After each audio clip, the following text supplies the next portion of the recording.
Semisal nih kita sering kena copyright, apakah akan diterima monetisasi?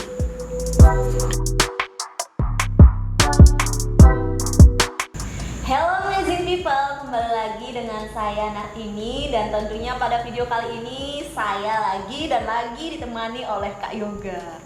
Hai Kak Yoga. Swastiastu. Rasanya udah sedikit bosen deh sama Kak Yoga mulu podcastnya. Ya mau gimana lagi, orang saya sekarang yang giliran bawain materinya. Oh gitu. Iya. Oke deh, by the way apa kabar nih Kak? Iya, baiklah. Masih ya sehat-sehat ya, kayak kemarin juga. Masih sehat-sehat, Masih harus sehat selalu Kak ya. Dan tentunya ingat untuk selalu mematuhi protokol kesehatan. Siap. Oke, di video kali ini tentunya kita tidak jauh-jauh lagi mengenai website. Oke.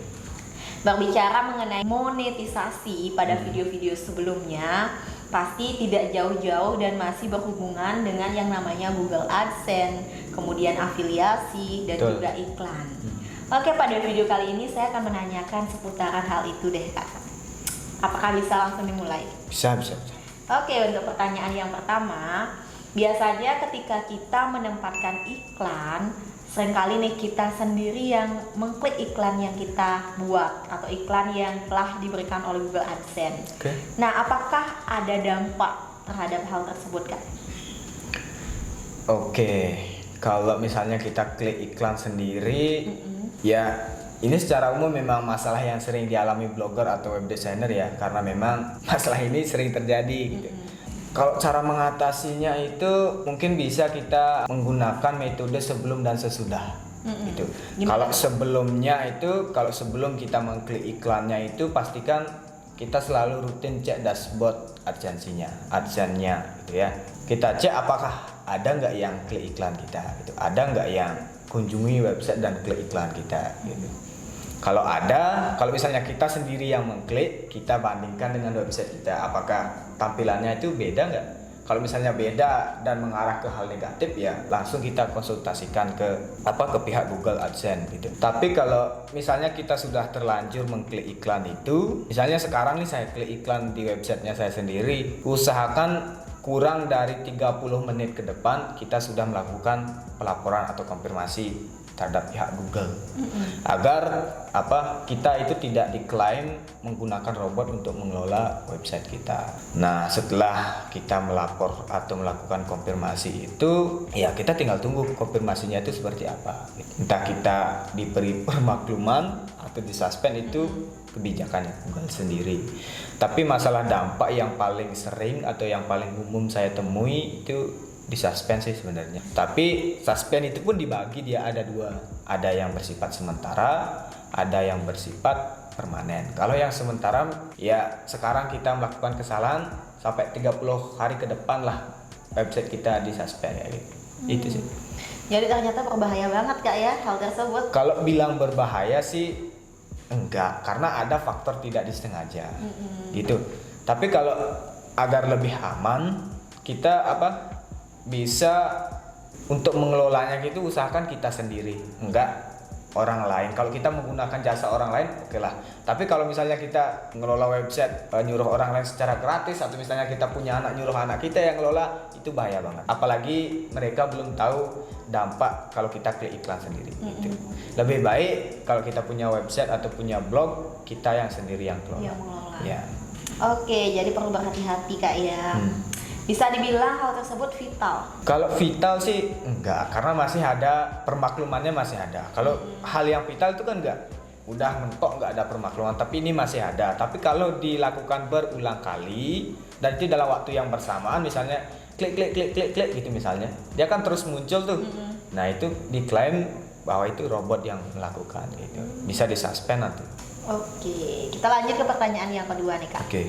Nah, semisal jika kita sudah mempunyai akun Google AdSense, bisa nggak kalau iklannya itu dipasang di beberapa blog, nggak hanya satu blog?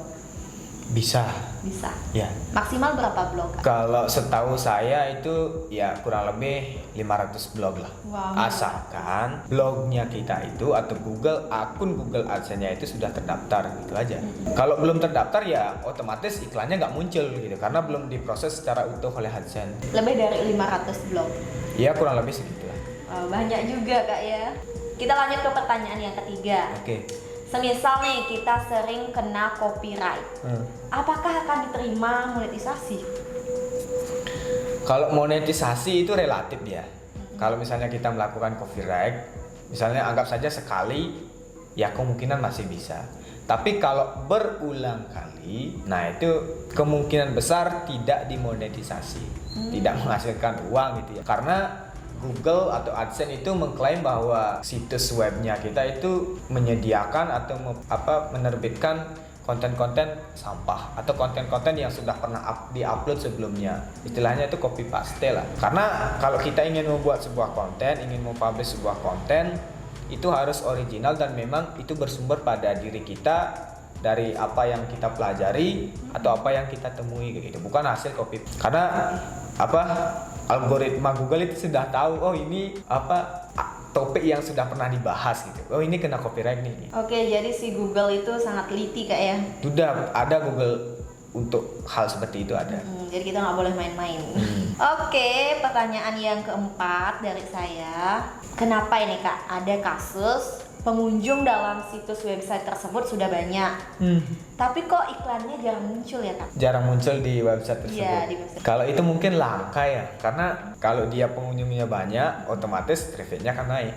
Kalau trafficnya naik, ya dia mudah di AdSense, otomatis iklannya mudah muncul.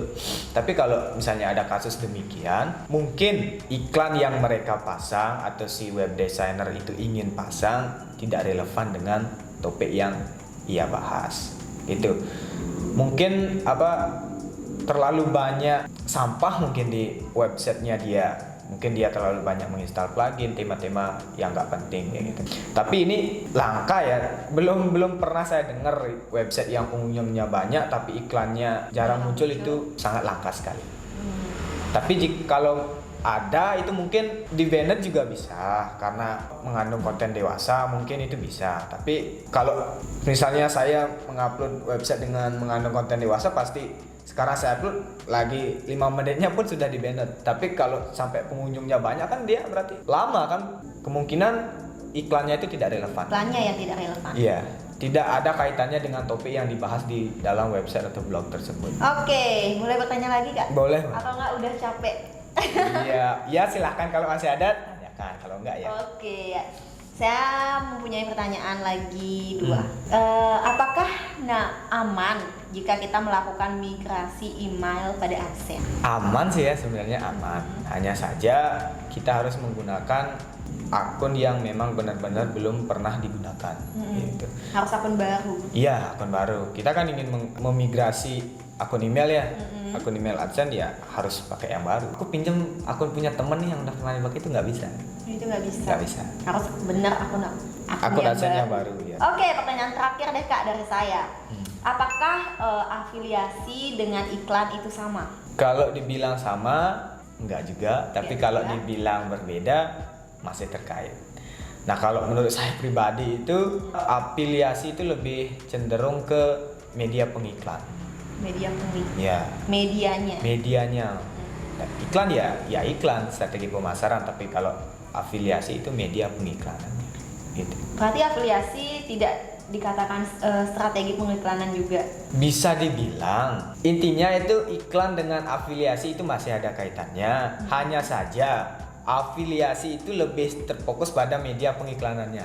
Oh, berarti afiliasi ke medianya. Iya. Iklan ya iklan. Iklan ya iklan, strategi pemasaran. Oke, mungkin itu saja sih, Kak, pertanyaan malam hari ini dari saya. Malam hari ini ya. Iya. Nggak tahu di hari-hari berikutnya saya akan bertanya kembali bersama dengan Kak Yoga, bukan Pak Yoga ya. Silakan. Kalau Pak terlalu tua. Masa sih terlalu tua? Ya itu panggilan Pak kan ya. Wah gitu dong, kalau kakak ya kita setara. Tapi kan ada bapak-bapak muda gitu kan. Iya, terserah kamu aja deh. Oke, terima kasih banyak Kak Yoga karena telah menyempatkan waktunya untuk ngobrol bersama saya kembali. Dan semoga apa yang telah kita obrolkan tadi, apa yang telah Kak Yoga sharingkan tadi bisa bermanfaat untuk teman-teman di rumah, terutamanya sangat bermanfaat untuk saya sendiri. Sekali lagi terima kasih banyak. Oke, untuk kalian yang mempunyai pertanyaan seputaran topik yang kita bahas tadi, kalian bisa tanyakan langsung melalui kolom komentar. Nanti akan dijawab satu persatu. Oke, sekian dulu. Semoga bermanfaat and see you.